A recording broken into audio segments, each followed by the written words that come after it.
Tayo ngayon dun sa sinasabi natin kay Amy, wala daw si Pangulong Duterte, ang sabi daw no comment. No comment. Panoorin natin. Alam na ni dating Pangulong Rodrigo Duterte ang pag-endorso ni Vice President Sara Duterte kay re-electionist Senator Amy Marcos. Ano naman kaya ang naging reaksyon ng dating Pangulo sa kontrobersyal na hakbang na ito? Alamin ang buong detalye sa report ni Anton Cero.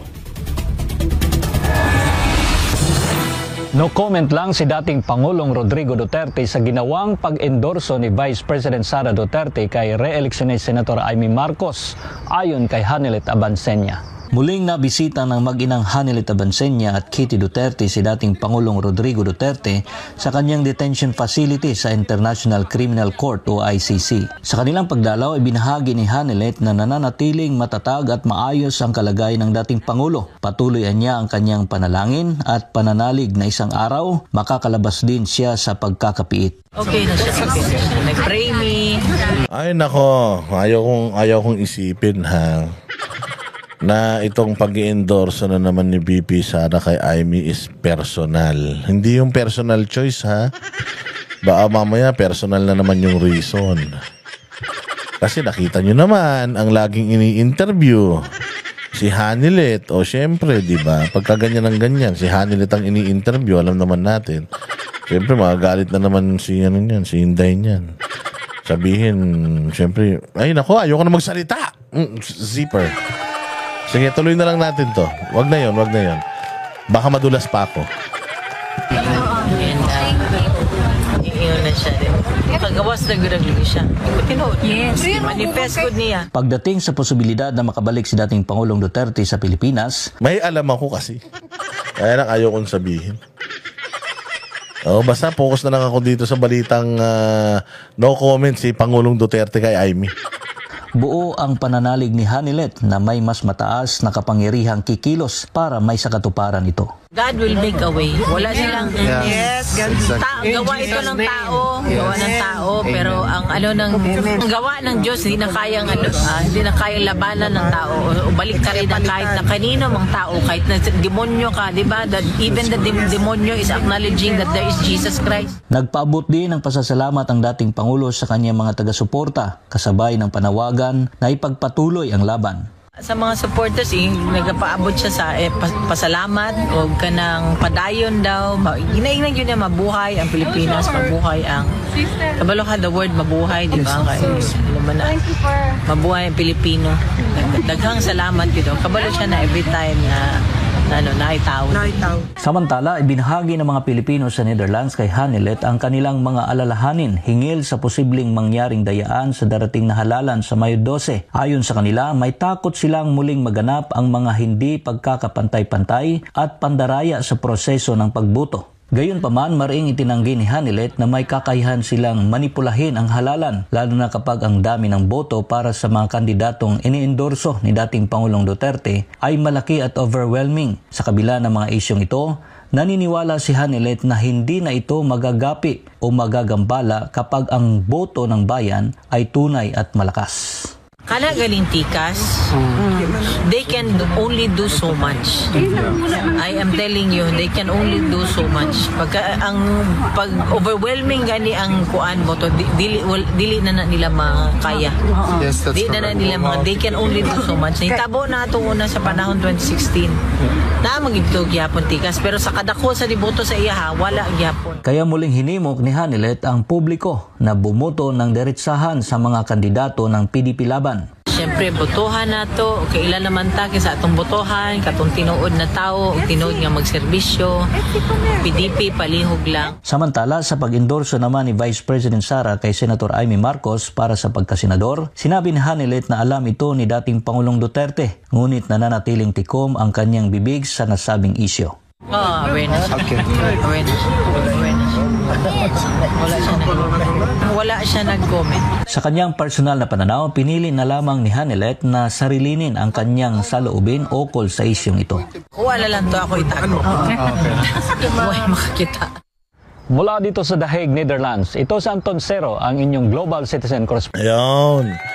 So, ibig sabihin, mga bossing, No comment, ibig sabihin, even our good president whom endorsed the Duterte, no comment tungkol dito. So it's a personal choice and personal endorsement of VP Sara. For whatever reason, hindi tayo in-involve. So since hindi tayo in-involve, hindi sinabi sa atin kung bakit, and pagkatapos na lang daw na mahal na araw yung kanyang reason why, let's stay doon sa Duterte. 10 lang, okay na yon. Again, pinapaliwanag ko sa inyo. The reason why, yung mga barangay, barangay kagawad, di ba, sa mga barangay elections, usually bumibili ng boto yan para i-block vote mo sila. Halimbawa, ako kagawad, Boss Dada. Magbabayad ako sa iyo ng 500, tapos iboto mo, isa lang. Ako lang. Ako lang iboto mo. Para yung mga kasama ko, ako lang umaangat, yung mga kasama ko, hindi umaangat. Gets mo, kahit marami tayo sa partido. Ang umaangat, ako lang. So sila, stay na sila dun. So malaki yung chances ko na manalo. Kasi nga, kung 5 kami sa partido, halimbawa, ilang ba kagawad? 7. Halimbawa, 7 kagawad. Ako lang ang binoto mo. So plus 6 ako, tapos sila, minus 6. Lahat ng kandidato minus 6. Ganun ang logic ng eleksyon. Kaya bumibili yung tao last minute ng single vote. Ako lang iboboto mo, wala nang iba, kahit yung kakampi ko hindi mo iboboto. Babayaran ko na yung slot na yan. May mga ganun. So ganun din sa pagkasenador. 12 sila dapat. 10 lang tayo. Advantage yun sa atin. Kaya nga noon gusto nila 9 lang . 9 lang yung iboto ninyo. Kasi nga plus 3 points yun sa kanilang lahat. Minus 3 points yun doon sa mga kandidato na hindi may boboto. Kasi imagine, kapag bumoto pa kayo ng 2, nadagdagan pa, baka mamaya niyan, marami rin bumoto doon, yung 2 na ibinoto nyo, puta, nasa top 5 pa. Nalaglag pa yung 10 natin. Ganun yun, mga bossing.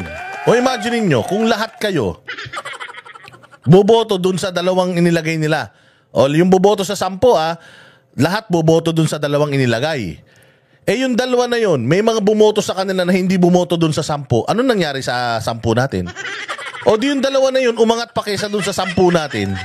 Nakukuha nyo? Ulitin natin Ulitin natin. Meron tayong 10. Okay. Yung 10 iboboto natin, 100 tayong boboto. Okay, 100 tayong boboto dun sa 10. Tama? Ngayon, dinagdag tong 2. So, 100 tayong boboto dun sa 2. Papaano kung yung 2 na yun may boboto ng 50 na hindi tayo iboboto, ang iboboto ng 50 nila yung iba ding kandidato dahil ayaw sa atin? Imaginein mo, yung 2 na yun, umangat pa dun sa 10 natin. Nakuha nyo yung ibig ko sabihin?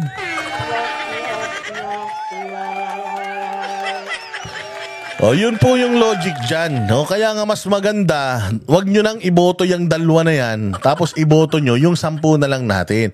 At least, may pag-asang manalo yung 10 natin. Kesa magdagdag kayo ng kung sino-sino pa, malaglag pa tuloy yung bottom 2 o bottom 3 nung 10 natin. Pag 7 lang ang pumasok dyan, salig pa rin ang tama natin.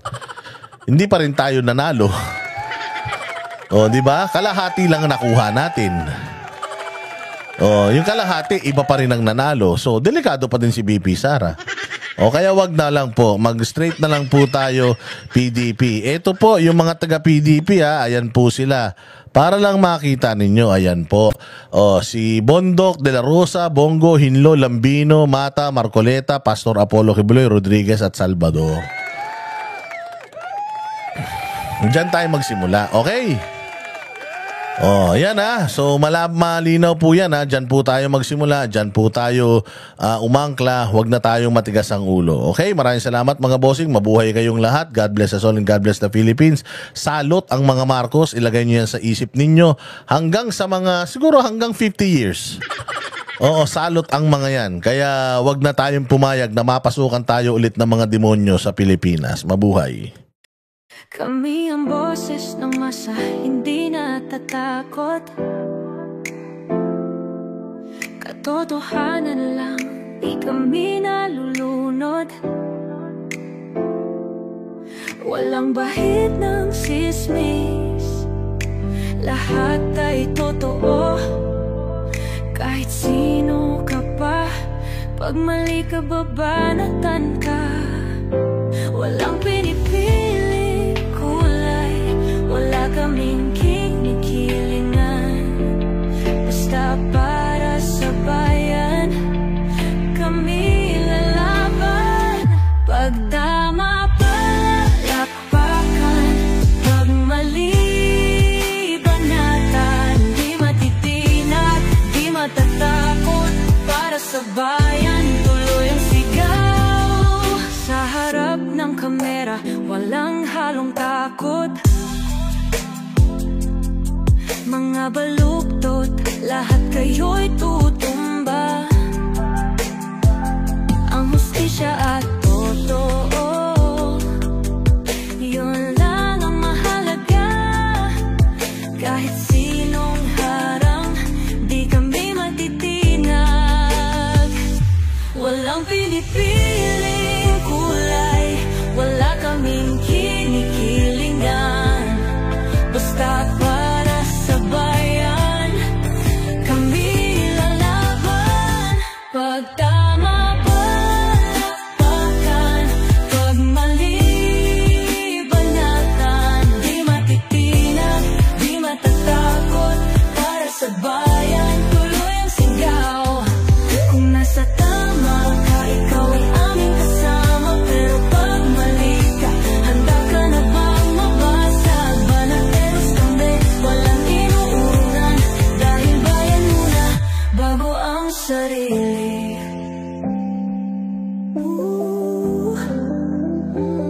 Bago ang sarili.